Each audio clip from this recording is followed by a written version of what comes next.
meninas! Sejam muito bem-vindas a mais um vídeo aqui desse canal. Se você caiu nesse vídeo de paraquedas, muito prazer, eu me chamo Daniela, o meu esposo é o Leandro e essa é a nossa casa rústica. Nós estamos morando aqui na Itália há um ano e nesse canal eu compartilho um pouquinho com vocês da nossa vida aqui na Itália, um pouquinho sobre decoração rústica e alguns assuntos relacionados à cidadania italiana. Alugamos um bilocale aqui na Itália, gente. Se você quer saber todas as informações, como foi para fechar o contrato, quanto custa o nosso aluguel, continua no final desse vídeo. Sem mais delongas, nesse vídeo de hoje eu vou compartilhar com vocês a nossa experiência de alugar uma casa aqui na Itália, que todos nós sabemos que não é uma tarefa fácil e não tem sido uma tarefa fácil nos últimos tempos. Aqui na Itália é assim que as casas e apartamentos são definidos. É monolocale, bilocale, trilocale, enfim, gente, é assim. Essa casa que nós estamos morando aqui hoje é um bilocale. Por quê?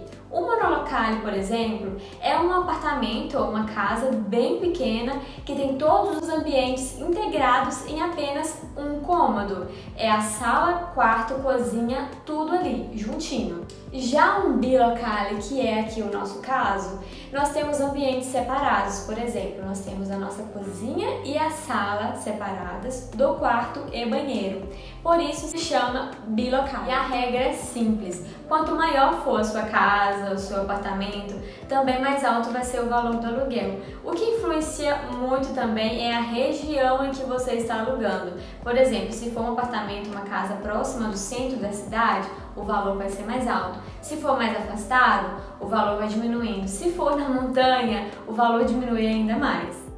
Existem várias formas de alugar uma casa aqui na Itália, como por exemplo, imobiliárias online, que são várias, tem várias imobiliárias físicas também, ou até mesmo diretamente com o proprietário, que foi o nosso caso. Então eu vou resumir aqui rapidamente para vocês como foi a nossa experiência. Para quem não sabe, eu vim para a Itália reconhecer a minha cidadania italiana e o processo todo durou em torno de 3 meses. E eu fiz todo o procedimento da cidadania com assessoria, ou seja, eu tinha um apartamento reservado para eu morar durante todo o processo da minha cidadania. Para vocês terem uma ideia, a minha cidadania ela teve conclusão no dia 7 de setembro. E o contrato com a assessoria geralmente é o seguinte: após a conclusão do seu processo, após você pegar os seus documentos italianos, você precisa sair do apartamento. E a gente já sabia disso. Então, enquanto o processo estava ali em andamento, a gente já estava procurando casa. A gente entrava em sites de imobiliária.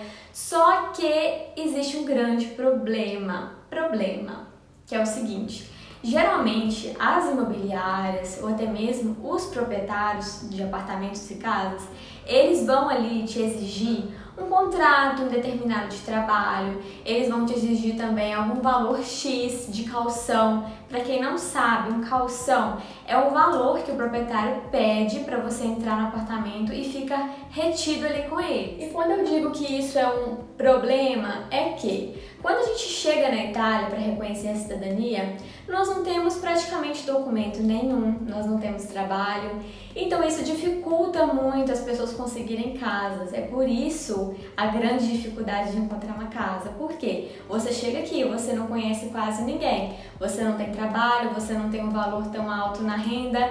Enfim, são esses tipos de problemas que dificultam de encontrar uma casa. Mas no nosso caso foi o seguinte: eu estava procurando casa no decorrer do processo, acabava encontrando uma ou outra, mas quando ligava, eles pediam o contrato de trabalho e eu ainda não tinha. Então, um belo dia, uma amiga minha brasileira que mora aqui na Itália recebeu uma mensagem da proprietária do apartamento que ela mora dizendo assim: olha, eu tenho um apartamento disponível, você conhece alguém que está precisando? Gente, me fala se isso não é um milagre de Deus. Porque assim que terminasse o meu processo ali do reconhecimento da cidadania, eu precisaria sair do apartamento e eu não tinha nem trabalho ainda. Então, graças a Deus, no nosso caso, teve essa facilidade de eu alugar uma casa diretamente com o proprietário da casa. Então, essa minha amiga falou que sim, que tinha um casal que ela conhecia, que estava terminando ali o processo da cidadania e que logo em seguida eles precisariam de um lar para morar. Então, ela entrou em contato comigo pelo WhatsApp mesmo, agendou comigo um horário para eu vir conhecer a casa. E é lógico que eu já agendei com ela um horário assim, mais perto possível, porque a gente estava muito ansioso querendo vir conhecer a casa.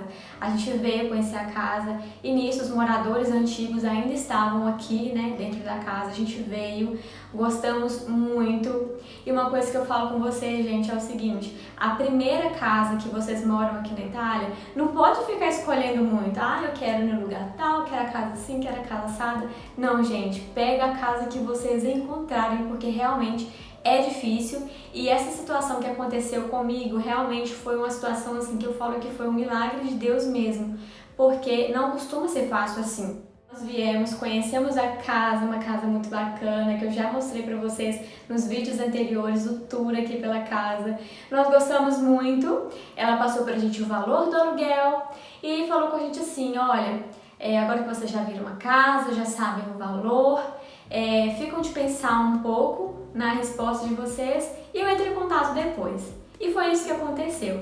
Nós pensamos aqui, mas a gente já tinha certeza que era aqui que a gente queria morar. Então, a gente entrou em contato com ela, marcamos um segundo encontro e já fechamos todos os combinados. Lembrando que a proprietária tinha ciência de que a gente ainda não tinha trabalho, de que a gente ainda não tinha contrato de trabalho, não tinha todos os documentos, mas mesmo assim, por ser indicação de uma amiga dela, de muita confiança, ela alugou pra gente. Essa conversa com a proprietária aconteceu em agosto de 2022. E ela deixou bem claro pra gente que essa casa onde que a gente mora hoje só ia ficar disponível em novembro de 2022. Já tinha 2 meses que nós estávamos aqui na Itália, até o dia da conversa. Então, a minha preocupação era: e se a minha cidadania finalizasse antes de novembro? Para onde eu vou? Onde eu vou morar? Porque afinal, eu precisava sair do apartamento que eu estava morando, que era da assessoria. E quando foi em setembro, a minha cidadania foi finalizada. E eu tinha até o final do mês de setembro para sair daquele apartamento. Então o que a gente fez? Eu ficaria o mês de outubro ali sem um lar, sem onde morar. Então a gente começou a pesquisar alguns Airbnb, alguns apartamentos disponíveis para alugar nesse período curto de um mês, né? Mas, graças a Deus também, a nossa assessoria tinha um apartamento disponível e alugou pra gente morar ali durante esse um mês, até a nossa casinha ficar liberada. Finalmente, no dia 14 de novembro de 2022, nós pegamos a chavinha aqui da nossa casinha e já assinamos todos os contratos, já acertamos tudo. Enfim, gente, lá naquele dia da conversa, ainda em agosto, ela conversou com a gente, explicou sobre os valores, sobre o valor retido que fica com ela, que nós chamamos aqui de caução. E naquele mesmo dia a gente já fez o depósito desse caução para ela. Ou seja, era uma forma da gente se resguardar que ela estava separando essa casa aqui pra gente. E agora sim, vamos para a pergunta que não quer calar. Qual é o valor do aluguel e quanto vocês pagaram de caução? Gente, como eu já informei para vocês, essa casa que nós moramos aqui é um bilocale. Não é uma casa tão grande, mas para 2 pessoas está excelente. Nós temos acesso a uma varanda, nós temos uma garagem só nossa. Enfim, gente, a proprietária nos pediu 530 de aluguel, então esse é o valor que nós pagamos mensalmente aqui, 530. E lá no início, quando a gente fechou o contrato com ela, antes de fechar o contrato, na verdade, quando a gente reservou essa casa pra gente, ela pediu um caução ali de em torno de 3 meses. Ela pediu o valor de 1.500 euros. E essa questão de caução, gente, realmente é algo muito comum aqui na Itália. E esse valor que fica retido ali com o proprietário é basicamente se surgir alguma necessidade, algum imprevisto. Por exemplo, se você não consegue pagar o aluguel daquele mês para o proprietário, ele vai retirar daquele valor do caução que está retido com ele para fazer o pagamento ali daquele mês. Outro exemplo: eu quero sair dessa casa, quero mudar de casa, enfim, eu preciso deixar a casa do jeitinho que eu peguei. Porque caso tenha algum dano na casa, alguma parede que ficou manchada, algo do tipo, o proprietário tem total liberdade de descontar naquele valor que está retido com ele. Ele não vai te devolver 100% do valor. Se tiver algo para fazer de reparo na casa, ele vai descontar daquele valor ou até mesmo vai reter tudo. Então é isso, gente. Essa foi a nossa experiência alugando uma casa aqui na Itália. Lembrando que cada pessoa tem a sua experiência pessoal nesse assunto. Essa foi a nossa experiência. Realmente foi uma experiência muito tranquila em relação de aluguel de casa. Não significa que vai ser assim com todo mundo e não significa também que todo mundo vai ter uma experiência ruim em relação a essa área. Então deixa aqui nos comentários alguma dúvida que você ficou aí, que eu esqueci de falar aqui nesse vídeo. Eu espero muito que vocês tenham curtido. Um grande beijo e até a próxima. Tchau!